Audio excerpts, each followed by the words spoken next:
O áudio da semana passada foi direcionado mais para os homens. O dessa semana é especialmente para as mulheres. Normalmente, o homem se vê na posição de presidir o relacionamento. Ele é aquele, digamos assim, que vai para o banco do motorista.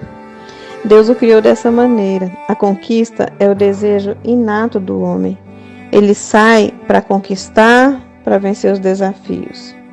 E o trabalho para ele é muito importante. O homem tem o desejo de trabalhar e de realizar.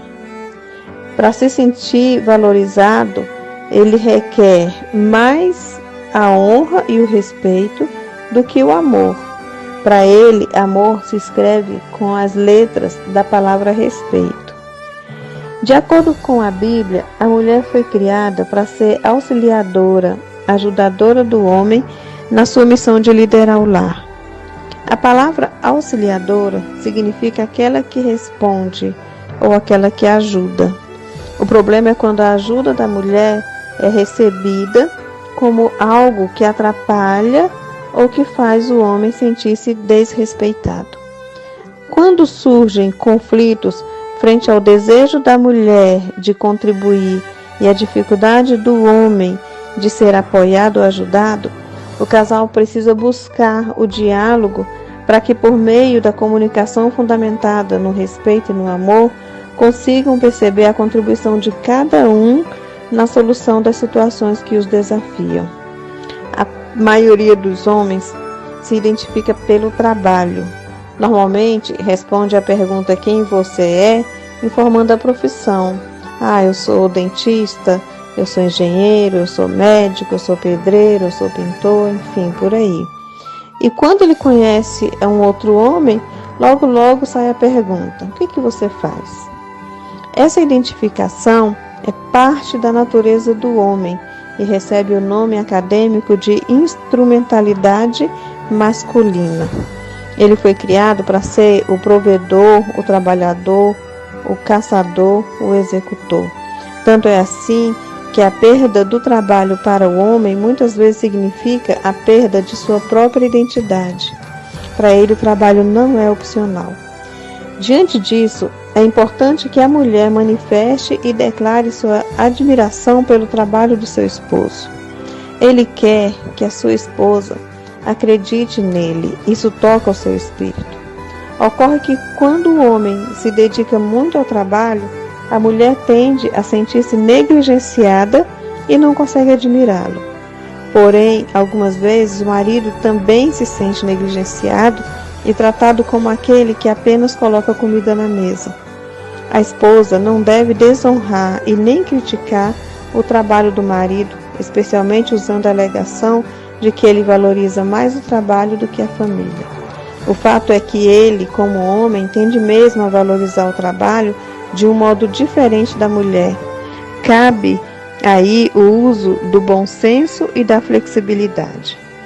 Por isso, a presença do respeito, do reconhecimento, do apoio e da consideração por parte da mulher tem grandes chances de ser um caminho para acabar com o ciclo insano, que nós já falamos sobre ele anteriormente. Outro aspecto delicado é a questão da autoridade, da liderança no casamento. As mulheres são melhores em tomar decisões do que os homens. Ela possui uma capacidade de julgamento melhor do que eles. Mesmo assim, sentem necessidade de que ele assuma a liderança, mesmo que em algumas circunstâncias ela tenha a dificuldade em submeter-se, especialmente quando não consegue respeitá-lo.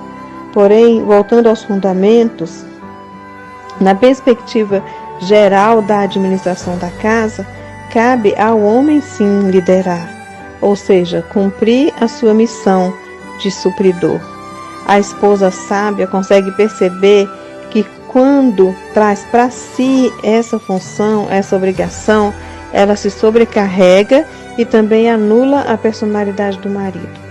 Diante de uma sociedade que combate os mais relevantes princípios de sabedoria, é preciso ter coragem para declarar que as coisas funcionarão bem da forma como Deus estabeleceu e não da forma como a sociedade impõe. Temos a obrigação de ensinar para as próximas gerações, para os nossos filhos, o modelo que funciona e não essa tentativa frustrada de inverter os valores do reino de Deus. Se você vem de outros relacionamentos falidos, será que a quebra desses princípios não foi um dos fatores de ruptura? E se porventura você está vivendo hoje em um lar disfuncional, verifique se esses princípios não estão sendo violados. Para uma análise mais realista sobre o seu nível de respeito em relação ao seu esposo, eu sugiro que você, mulher, reflita sobre as perguntas que eu vou fazer.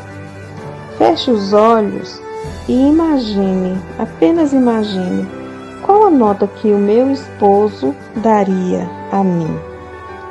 E do lado, coloque qual a nota que eu mesma me dou ou me daria nessa situação. Caso você queira, pode validar isso com ele depois. Vamos às perguntas. Você apoia os esforços dele? Deprecia as suas atividades? Condena as suas decisões? Resiste aos seus conselhos? É amigável com ele? Tem interesse na intimidade física? Diminui ou rebela-se contra a autoridade dele? Honra a autoridade dele frente aos filhos? Elogia as boas decisões dele? É solidária se ele tomar uma decisão ruim ou errada? Discorda em particular para não o expor? Ataca ou compete pela liderança dentro do seu lar? Nós temos conversado sobre amor e sobre respeito.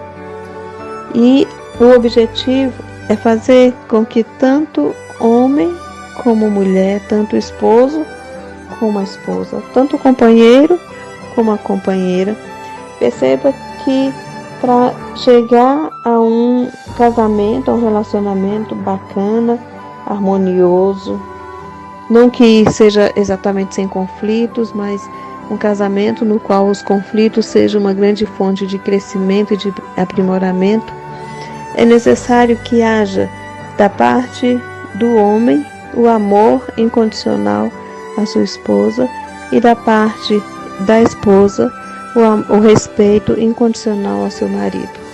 Se o casal conseguir cada um fazer a sua parte em relação ao amor e respeito, existe uma grandíssima probabilidade de ser rompido e vencido o ciclo insano.